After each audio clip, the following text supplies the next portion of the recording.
అవమానాలను ఆశీర్వాదముగా, నిందలన్నిటినీ దీవెనలుగా మార్చి, అవమానాలను ఆశీర్వాదముగా,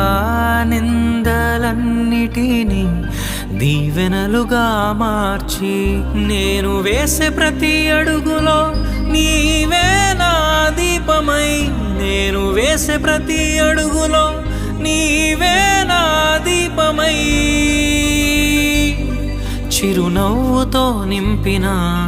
యేసయ్యా, చిరునవ్వుతో నింపిన యేసయ్యా, ఆరాధన